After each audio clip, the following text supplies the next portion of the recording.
Before we begin, take a moment to like the video and subscribe to the channel. And if you're watching this late at night, let me know where you're from and what time it is where you are. That way, YouTube knows you want more stories just like this, delivered straight into the dark. Now, let's begin. I booked the farmhouse to get away from everything. After a burnout spiral at work and a breakup that had turned quietly bitter, I needed to disappear for a while. Somewhere remote, affordable, and quiet. Airbnb had just the thing. Charming 1800s countryside cottage, perfect for writers and thinkers. The photos showed weathered wooden floors, warm light through old windows, a rocking chair on a porch facing miles of woods, and a stone fireplace that practically begged for a rainy night and a bottle of wine. It was cheap, had over 50 glowing reviews, and was only 3 hours from the city. There was one oddity in the listing, though. Beneath the usual house rules, it said, "Please do not attempt to access the upstairs room. It is sealed for safety." I arrived around sunset. The road there was winding and narrow, surrounded by trees and fog so thick I kept checking the GPS to make sure I hadn't gone in circles. When I finally reached the house, it looked surreal, like something out of a memory I didn't realize I had. The porch creaked under my boots. The key was waiting in a tiny lockbox. The door swung open with that perfect slow groan you'd expect from a house that had seen generations come and go. Inside, the air smelled like old books and pine wood. There was a note on the kitchen counter in neat cursive. "Welcome. Wi-Fi password, Pines Guest 2020. Thermostat set to 70. There's coffee, firewood, and extra blankets in the hallway closet. Reminder, the upstairs room is not part of this rental. Please do not try to open it. Alice." I set my bags down, made coffee, lit a fire.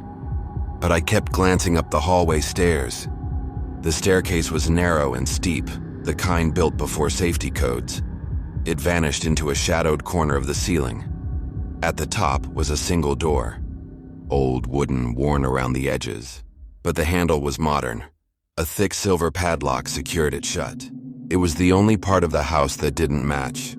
The first night was uneventful. I read, journaled, and tried to convince myself that I was at peace. But something felt off.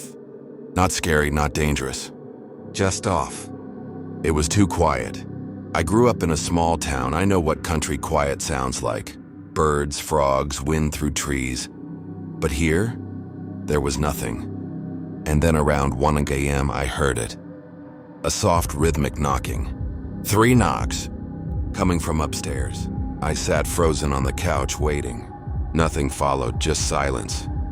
I stayed awake until the sun rose. The next day I called the host. I kept it casual. "Hey, just wanted to make sure no one's staying upstairs or anything?" She replied quickly, too quickly. "Of course not, there's no one else in the house. The room is locked for your own safety. Please do not try to open it." My safety? Not our safety, not because it's being repaired. Just mine. That night the knocking came again. 3 knocks. Then soft shuffling, like someone dragging their feet just inches across wooden planks. And then something else. Whispers. Low, muffled, like someone trying to speak through a wall. I crept to the bottom of the stairs and looked up. I swear I saw light coming from under the door, flickering like candlelight, and something moved behind it. A shadow, crossing left to right. I turned around, walked into the bedroom and barricaded the door with a chair. I didn't sleep. On the 3rd day, I tried to leave. My car wouldn't start, battery dead, my phone showed no service.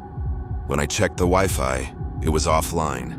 And when I stepped outside to get fresh air, I realized something terrifying.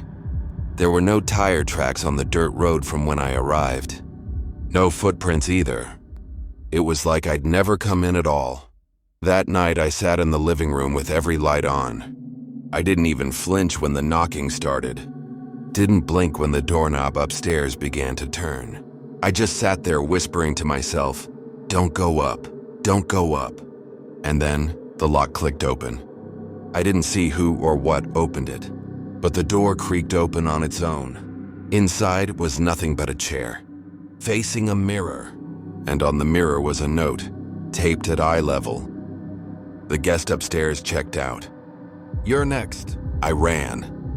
Sprinted into the night, no jacket, no phone, through the trees following the moonlight until I saw headlights. A delivery truck driver picked me up on the road at 4:30 a.m.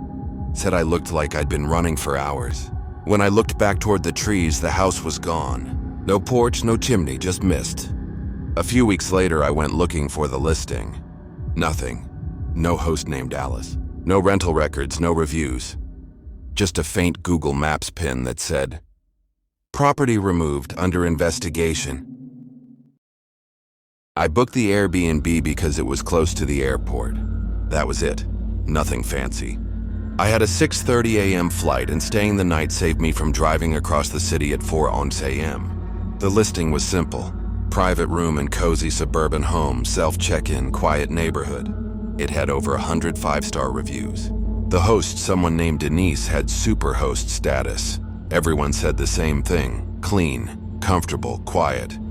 That's what I wanted. That's what I expected. What I got was something else entirely. The house was exactly what the pictures showed.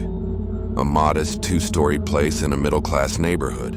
Vinyl siding, small lawn, porch light left on. Safe. The lockbox was easy to find. The key turned smoothly. The living room had that faint scent of lemon cleaner and something older underneath, like forgotten furniture or decades-old books. The guest room was at the end of the hallway. Inside, a queen bed, 2 nightstands, a full-length mirror, and a small white door on the opposite wall that I assumed led to a linen closet. There was a folded towel and a chocolate on the pillow. I remember thinking, wow, this is nicer than a hotel. I was brushing my teeth when I noticed it. The mirror. It was angled just slightly, not directly at the bed, but off to the side. And there was something strange about the reflection. Not wrong, just too right. It looked cleaner than the actual room. The lighting was more even. The edges of the bed were sharper, straighter. Like the reflection wasn't mimicking reality, it was presenting a version of it. I shrugged it off, chalked it up to fatigue, and went to bed. At exactly 2:11 a.m., I woke up freezing. The heater was still on. The door was closed, but the air felt like the inside of a refrigerator. I sat up, pulled the blanket tighter, and froze. The closet door was open. Just a crack. Enough to see darkness inside. I didn't remember opening it. In fact, I was sure it had been closed when I arrived. I got up, walked over, and shut it firmly. Just before I got back into bed, I glanced at the mirror. My reflection wasn't moving. I turned around in horror, but the room was empty. I slowly turned back. The reflection caught up. I backed away. And the mirror stayed still. No movement, no delay, just a blank, cold room staring back at me. I barely slept the rest of the night. At sunrise, I went downstairs to make coffee. There was a note waiting for me on the counter.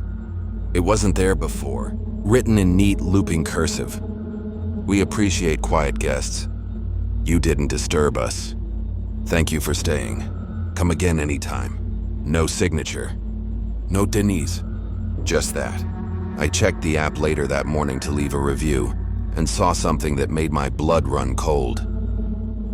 The listing was gone. Not deactivated. Not paused. Deleted. No history, no messages, no record of the booking. Even my past conversation with the host, gone. I contacted Airbnb support. They claimed the property had never existed on the platform. A few weeks later, I was scrolling Reddit when I saw a post on a paranormal thread. Someone was asking if anyone had ever stayed at an Airbnb where they woke up cold and found a note they didn't write. The comments were flooded with variations of the same reply. Was it in a quiet suburban neighborhood? Did the closet open on its own? Was the mirror off? The top comment?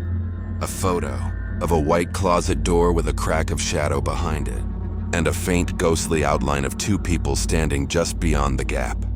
Captioned, They say if you leave the door open too long, they come downstairs. I'd never stayed in a smart Airbnb before. Usually I booked cabins, old homes, rustic charm. I liked my vacations quiet and offline.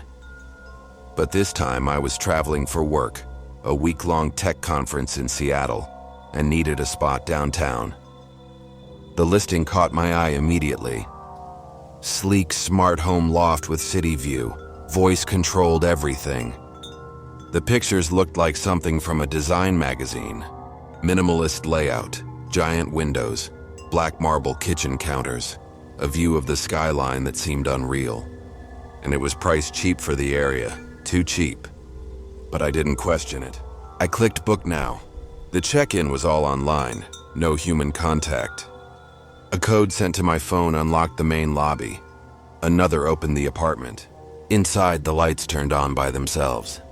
A calm, artificial female voice greeted me. "Welcome back, Chris."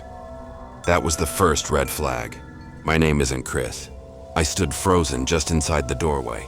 Maybe it was just a default greeting, a mistake in the code. But everything else in the apartment was pristine, curated. The lights adjusted themselves as I moved. Soft music played from hidden speakers. The fridge had complimentary drinks with labels that read, "For Chris." There was a digital tablet mounted on the wall labeled Smart Hub. It had 2 user profiles. Chris primary, guest limited access. I tapped mine. Most of the smart features were disabled. No access to system logs, voice commands, or security settings. So I tapped Chris's profile. It asked for a 4-digit PIN. That night I couldn't sleep. The apartment was too quiet, too alive. I kept thinking about that greeting. Who was Chris? Was he the host, a previous tenant? The music came back on at 2:12 a.m. I hadn't touched anything. Soft jazz played in the dark while the lights in the hallway pulsed, slowly dimming and rising like the apartment was breathing. I got up to turn everything off, and that's when I saw it. A shadow, in the reflection of the glass window just behind me. I spun around. No one there. I checked the hallway, the bedroom, the closets. Nothing. But when I looked back at the reflection, there was still someone standing behind me. I grabbed the tablet, tried again to access the Chris profile. This time I guessed a PIN, Rizra. It worked. The screen unlocked and displayed a system dashboard. Last login 2:12 a.m. Voice commands active. Security cameras live. Motion detection enabled. I tapped cameras. 4 angles appeared: kitchen, bedroom, living room, and one labeled mirror feed. The screen flickered. A grainy video played. Someone standing in the hallway. Not me. Chris. Or something that looked like him. It stood in the dark, head tilted slightly, arms hanging loose, like it didn't know what to do with them. Then it turned toward the camera, fast, and the video cut out. I packed my bag right then and there. Didn't shower, didn't even change clothes. I walked out and called an Uber while standing on the street, watching the apartment windows. Nothing moved. But I swear, the lights blinked one last time before I got into the car. Back at the hotel, I reported the listing. Airbnb replied 2 hours later.